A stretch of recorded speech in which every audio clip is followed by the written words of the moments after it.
Assalamualaikum warahmatullahi wabarakatuh. Alhamdulillah, wassalatu wassalamu ala rasulillah Sayyidina Muhammad ibn Abdillah wa ala alihi wa ashabihi wa man tabi'ahum bi ihsanin ila yaumil qiyamah. Rabbi syrah li sadri wa yassir li amri wa halul 'uqdatam min lisani yafqahu qawli. Amma ba'd. Anak-anak siswa kelas 4 MINO TBS Kudus. Untuk pertemuan kali ini adalah mata pelajaran Durusut Tarikhiyah.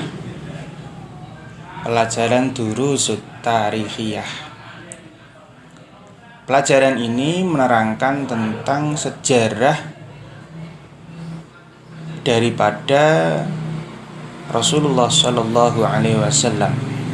Untuk di kelas 4 ini kita mulai dengan melanjutkan kitab yang sudah diajarkan di kelas 3. Itu ini kitabnya. Ya. Ad-Durusut Tarikhiyah. Ya, kitab ini kita masih sambung. Dulu di kelas 3 kita semua sudah belajar. Kalau di kelas A sama B itu Bapak Zainal Fahmi, yang kelas C sama D Pak Zen. Untuk kali ini kita buka halaman 89 ya. Ad-Darsur Rabi'u. Ad-Darsur Rabi'u. Tapi sebelum pelajaran kita mulai, kita baca Fatihah dulu. Semoga dengan bacaan Fatihah ini kita semua diberikan kemudahan oleh Allah Subhanahu wa taala sehingga kita mendapatkan ilmu yang berkah, ilmu yang manfaat fid dini wad dunya hatal akhirah. Amin Allahumma amin. Al-Fatihah. A'udzubillahi minasyaitonirrajim. Bismillahirrahmanirrahim. Alhamdulillahi rabbil alamin arrahmanir rahim maliki yaumiddin iyyaka na'budu wa iyyaka nasta'in ihdinas siratal mustaqim siratal ladzina an'amta 'alaihim ghairil maghdubi 'alaihim waladdallin amin. Oke. Untuk pelajaran kalian buka kitab, sediakan pensil sama penghapus. Nanti dimaknani, ya, nanti dimaknani. Dan Pak Zen sudah mencatat tadi, sudah menulis ini dan sudah tak maknani, jadi tinggal nanti meniru tulisannya Pak Zen, ya, meniru tulisannya Pak Zen. Jadi kebanyakan kalau tahun kemarin di kelas 3, ya, bacaannya daripada tulisan pegonnya banyak yang salah. Jadi untuk di kelas 4 ini Pak Zen akan berikan contoh supaya penulisan pegonnya benar. Jadi di samping kita belajar tarikh juga belajar tentang pegon. Belajar tentang pegon dan nanti ada yang Pak Zen berikan rujukan. Jadi nanti ada kode atau rumus juga yang akan Pak Zen sampaikan. Oke. Bismillahirrahmanirrahim. Namun sedia kitabnya sama pensilnya nggih. Kita mulai. Ad-Darsur Rabi'u. Utawi pelajaran kang kaping 4. Di sini pakai ar-rabi'u. Nggih. Bukan itu arba'atun, tapi ar-rabi'u. Kalau arba'atun 4, kalau ar-rabi'u yang keempat. Jadi pelajaran yang keempat. Ad-Darsur Rabi'u utawi pelajaran kang kaping 4. Ya. Pelajaran keempat ini menerangkan tentang apa?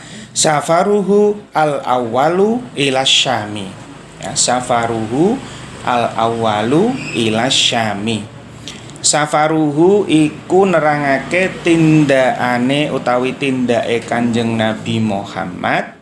Ya. Kanjeng Nabi Muhammad ini di atasnya tak kasih kode dan nanti biar nanti maknanya di belakang enggak usah kepanjangan, jadi pakai kode. Kalau di awalnya sudah ada kode, kita tinggal menulis kodenya. Ini sudah Pak Zen gambarkan atau Pak Zen tuliskan. Al-awalu kang pertama. Nah, tindake Kanjeng Nabi sing pertama ning ngendi? Ila Syami, maring kota Syam. Kalau kota Syam itu sebutan daripada kota Palestina kalau sekarang. Nah, jadi Syam itu Palestina. Mungkin anak-anak biar mengetahui ya, Syam itu Palestina. Di pelajaran keempat ini menerangkan tentang bepergiannya Rasulullah Shallallahu Alaihi Wasallam ke kota Syam yang pertama kali. Karena di kitab-kitab tarikh ya ada perginya Rasulullah ke kota Syam yang kedua kali.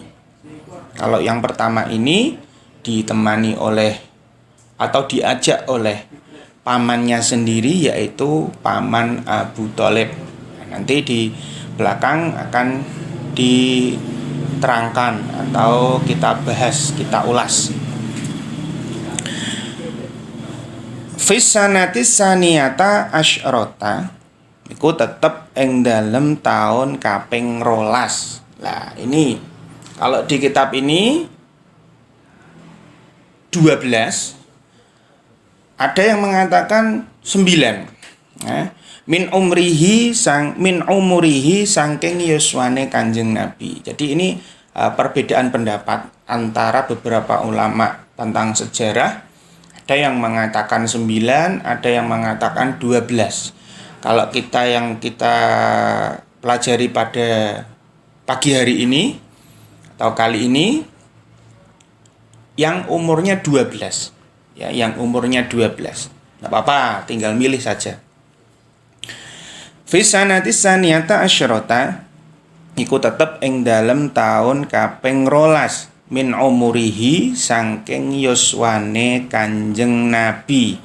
Jadi yuswane Kanjeng Nabi, Pak Jan ndak tulis Kanjeng Nabi ndak, tapi pakai kode. Jadi kodenya nanti meniru sama Pak Zen. Jadi kalian juga belajar cara menulis atau cara memaknai cepat, biar ndak seperti ekor ekor sepur atau ekor kereta api kan panjang sekali sampai nabrak kemana. Lah itu memang harus dipelajari dari sekarang. Oke. Jadi tadi sudah Pak Zen bilang atau sudah kasih tahu kalau perbedaan pendapat antara para ulama, ada yang mengatakan 9, ada yang mengatakan 12. Jadi perginya Rasulullah ke kota Syam atau ke kota Palestina atau negara Palestina itu ada 2 pendapat. Yang pertama adalah umur 9 tahun, yang kedua 12 tahun. Ya.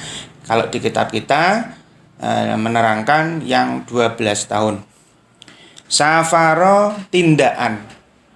Oke, tadi Pak Zen bilang min umurihi saking yuswa. Yuswa itu bahasa Jawa yang kita karena yang disinggung adalah Rasulullah, kita tata cara bahasanya juga harus beda, ya.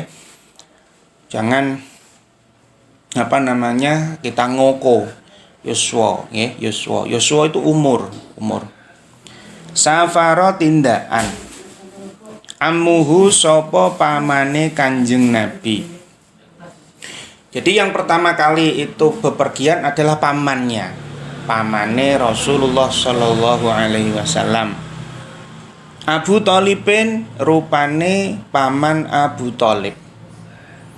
Jadi pamane Rasulullah itu banyak sekali, nggih.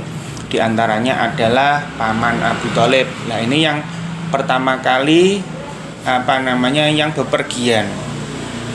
Bitijaratin sebab dagang. Nah, jadi perginya paman Rasulullah yang bernama paman Abu Thalib itu untuk apa? Untuk berdagang. Ya, ila Syami maring kota Syam. Jadi berdagangnya ke kota Syam atau ke Palestina yang sekarang kontroversial itu. Bukan kontroversial sih, kalau Palestina itu memang orang Yahudi kepengen menguasai Zionis Israel itu, karena orang-orang itu kebanyakan Yahudi. Nanti di belakang Pak Zain akan terangkan atau ceritakan sedikit tentang kejadian-kejadian yang aneh-aneh tentang pelajaran kali ini. Jadi pada tahun ke-12 dari umur Rasulullah, jadi dari umurnya Rasulullah Shallallahu Alaihi Wasallam, Nabi kita Nabi Muhammad Shallallahu Alaihi Wasallam, yaitu bermulanya paman Abu Thalib pergi ke kota Syam untuk apa? Untuk berdagang. Wa akhadhahu, lan ngajak. Kenapa Pak Zain memaknai ngajak? Kalau akhadha itu jupo. Mosok jupo. Akhoda yang ngajak itu. Akhoda kalau jadi bahasa Arab itu juga harus tahu syakul kalamnya juga, harus tahu susunan dari kalimah per kalimah. Jadi yang paling pas maknanya adalah ngajak. Wa akhoda lan ngajak sapa paman Abu Thalib hu ing Kanjeng Nabi. Ma'ahu wa akhoda lan ngajak sapa paman Abu Thalib hu ing Kanjeng Nabi, ma'ahu sartane Kanjeng Nabi. Jadi Kanjeng Nabi juga diajak. Jadi ketika umur 12 Rasulullah diajak pamannya ke kota Palestina untuk berdagang. Memang dari mbah-mbahnya Rasulullah itu suka keluyuran, memang suka bepergian, suka mencari suasana baru. Memang sudah jadi keturunannya orang-orang yang suka bepergian. Oke, koma ya. Jadi tak ulangi kembali. Pada pelajaran keempat ini menerangkan tentang perginya Rasulullah ke kota Syam, ya. Yang pertama, itu permulaannya seperti ini. Jadi ketika Rasulullah Shallallahu Alaihi Wasallam itu umur 12 tahun, tadi sudah tak bilangnya, ada yang bilang 9 tahun, ada yang bilang 12 tahun. Ketika Rasulullah beranjak umur 12 tahun, Rasulullah diajak pergi ke kota Palestina atau kota Syam untuk berdagang, ya, untuk berdagang. Jadi diajak memang jarak. Jadi pamannya Rasulullah yang bernama Abu Thalib itu mengajak Kanjeng Nabi untuk jalan-jalan ke kota Syam atau ke kota Palestina atau di negara Palestina. Walamma lan nalikane tutuk atau semangsane tutuk, nalikane tutuk oleh, karena di sini ada domir, ya, domirnya itu yang alif itu jadi tasniyah. Walamma wasala lan nalikane tutuk sapa paman lan Kanjeng Nabi Busra ing tanah Busra. Kalau sekarang dikatakan tanah Syria atau negara Syria. Ro'a werro hu ing Kanjeng Nabi. Jadi ketika di dalam perjalanan, ya, karena berjalannya pamannya Rasulullah dulu itu belum ada pesawat terbang, belum ada belum ada kereta api, belum ada mobil. Jadi zaman dahulu itu hanya tunggangan saja seperti onta, terus kuda. Jadi tidak langsung pergi bus nyampe, enggak, itu berhari-hari. Ro'a weruh hu ing Kanjeng Nabi ar-rahibu sapa pendeta Bakhira, pendeta Bakhira atau rupane Bakhira. Di ar-rahibu Bakhira, sapa pendeta Bakhira. Ini ada yang membaca itu bukan Bakhira tapi Bukhaira, nggih. Bakhira. Boleh milih lah. Tapi kalau Pak Zain ikut-ikutan sama guru-gurunya dulu bacanya itu Bakhira. Dia mengatakan Bukhaira. Bakhira. Jadi ketika di tengah perjalanan Rasulullah Shallallahu Alaihi Wasallam itu bertemu pendeta yang bernama pendeta Bakhira. Karena Di tengah perjalanan Rasulullah Shallallahu Alaihi Wasallam itu berhenti untuk beristirahat. Lah pas istirahat ini delalah itu di bawah pepohonan. Yang pepohonan ini jadi yang dinamakan syajarah. Syajarah itu pepohonan yang khas. Yang ketika di Syria ini, di Damaskus ini, itu pohon ini ketika dibuat dibuat adem-ademan atau dibuat ngiyup, itu bisa berubah dalam artian gini, biar tidak terkena sengatan matahari. Mulai dari Nabi Musa, Nabi Isa, pepohonan ini kalau diduduki Nabi, pepohonan ini bisa berubah-ubah. Nah, ini memang ada di daerah Syria atau di Damaskus. Dan ini memang Pak Zan tadi sudah ambil dari beberapa keterangan. Jadi ketika sesampainya Rasulullah atau di tengah perjalanan Rasulullah di daerah Syria itu dekatnya sampai sekarang ada. Jadi Kanisah itu gereja ya. Kanisah itu Bakhira. Jadi berdekatan dengan gereja pendeta Bakhira. Lah, pendeta Bakhira ini adalah pendeta yang mungkin mengetahui ciri-ciri daripada Nabi akhir zaman. Oke, nanti kita ulas. Fa'asyara. Nah, kita lanjut dulu, nanti ceritanya di belakang saja. Fa'asyara, mongko aweh isyarah atau petunjuk. Aweh isyarah atau petunjuk sapa pendeta Bakhira, ya, sapa pendeta Bakhira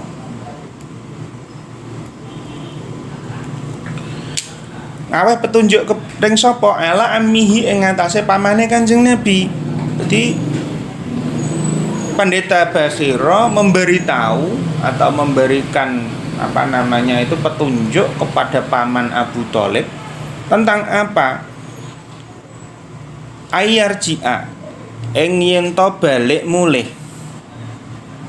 bihi kelawan Kanjeng Nabi khaufan krana wedi alaihi ing atase Kanjeng Nabi, nggih, ayarji'a ing yen to balik mulih bihi kelawan Kanjeng Nabi khaufan krana wedi alaihi ing atase Kanjeng Nabi min aduwin saking musuh karena ketika sesudahnya sampai ketika nanti pergi ke Syam, sudah Kanjeng Nabi ini ciri-ciri daripada Nabi itu, Nabi akhir zaman itu sudah kelihatan mulai dari kecil. Tadi Pak Jen menerangkan ada sajarah. Nah, sajarah ini khos, sajarah ini khusus. Di perlakuane sajarah ini khos. Jadi Kanjeng Nabi itu mempunyai sifat yang khos sendiri. Nggih. Tudhilluhul ghamamah tuti'uhu sahaib. Jadi Rasulullah itu dinaungi mendung, ditundukkan angin, biar tidak kena panas atau sengatan panas. Lah ketika mengiyup atau berteduh di bawah pohonnya juga khusus. Ketika pohon ini dulu ketika Nabi Musa, Nabi Isa sedang berteduh di bawah ini selalu bergonta-ganti arah. Jadi pendeta Bakhira tadi mengerti, wah ini calon nabi. Makanya komunikasi. Jadi fa'asyara kalau diterangkan di kitab tadi hanya disuruh pulang. Tapi sebelum disuruh pulang ini Rasulullah Shallallahu Alaihi Wasallam itu kelihatan. Jadi kelihatan bahwasanya ciri-ciri Nabi akhir zaman itu sudah pas, sudah disandang oleh Rasulullah ketika masih kecil. Makanya di dalam komunikasi antara pendeta Bakhira bersama paman Abu Thalib ini banyak sekali. Di antaranya seperti ini, Pak Zan sudah mencatat sedikit-sedikit. Jadi pendeta Bakhira sudah melihat pohon ini ketika diduduki Nabi akan berbeda-beda tempatnya atau iso ngolah ngalih, sing penting Nabi itu tidak tersengat matahari. Nah, itu yang pertama, itu kelihatan. Terus yang kedua, komunikasi antara paman Abu Thalib dan pendeta Bakhira. Komunikasinya seperti apa? Ini bahasa Arabnya dulu, nanti Pak Zain akan terjemah. Jadi cara memperlakukan tadi sudah ya, cara memperlakukan pohon itu sangat spesial terhadap Kanjeng Nabi. Yang kedua, pendeta Bakhira bertanya kepada paman Abu Thalib, afi ainaihi humratun istidharan lil alamatil khafiyah. Itu apa namanya itu pertanyaan dari pendeta Bakhira terhadap pamannya Rasulullah. Jadi apakah ada di mata anak kecil ini ada sebuah tanda kemerah-kemerahan? Nah, ini pertanyaannya pendeta Bakhira terhadap paman Abu Thalib. Jawabnya Abu Thalib, "Na'am." Iya, ada. Tadi pas ya. Tadi sudah ada pohon yang memperlakukan Rasulullah ketika masih kecil, sudah pas ya. Jadi pohon ini bisa berolah alih ya. Yang penting Rasulullah tidak tersengat matahari. Terus yang kedua, ada tanda-tanda merah di mata Rasulullah Shallallahu Alaihi Wasallam dan dibenarkan oleh paman Abu Thalib. Terus pertanyaan yang penentuan ini, penentuan. Ini anak siapa? Nah, ini pertanyaan daripada pendeta Bakhira. Ini anakku, jawabnya Abu Thalib. Nggak percaya. Ini anak siapa? Jawab Abu Thalib juga sama dengan yang pertama. Ini anak saya. Nggak. Jawab pendeta Bakhira. Karena apa? Alamat-alamat kenabian ini, ya, itu yang tidak pas yang terakhir ini. Sampai 3 kali. Jadi apa itu pendeta Bakhira itu sampai 3 kali mengulangi. Ini anak siapa? Jawabnya Abu Thalib masih sama. Ini anak saya. Nah, terus akhirnya paman Abu Thalib marah, jengkel. Karena apa? Ditanya 3 kali sampai 3 kali.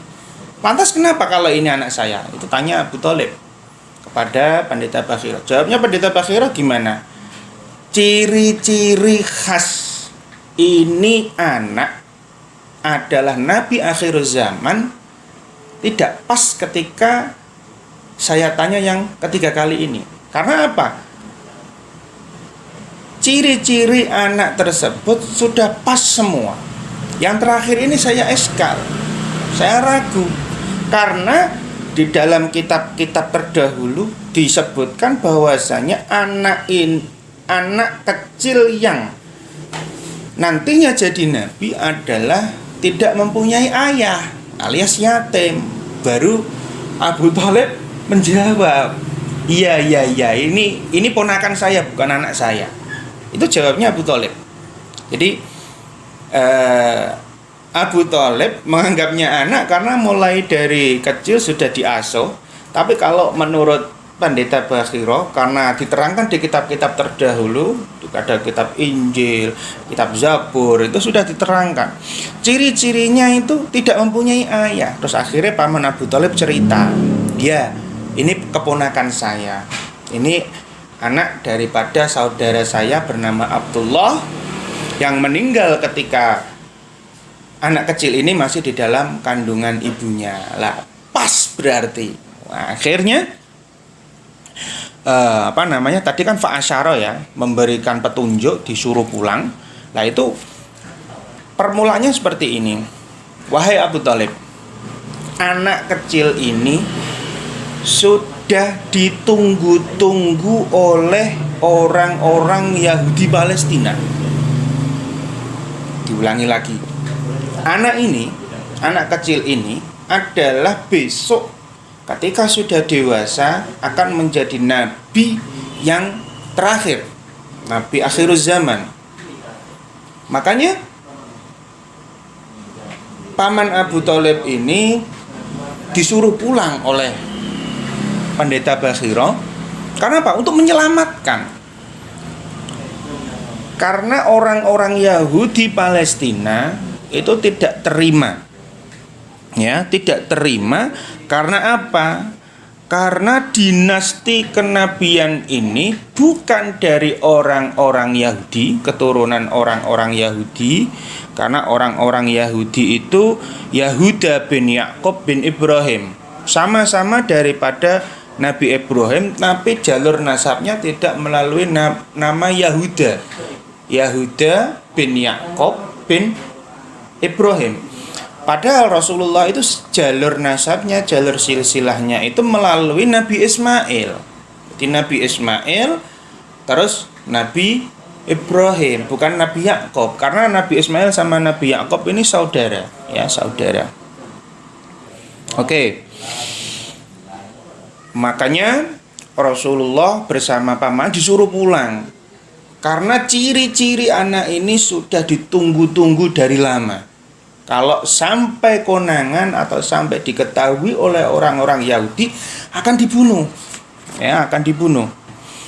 Wa akhbarahu lan aweh khobar atau aweh apa nangane iku kondo, ya, diceritani.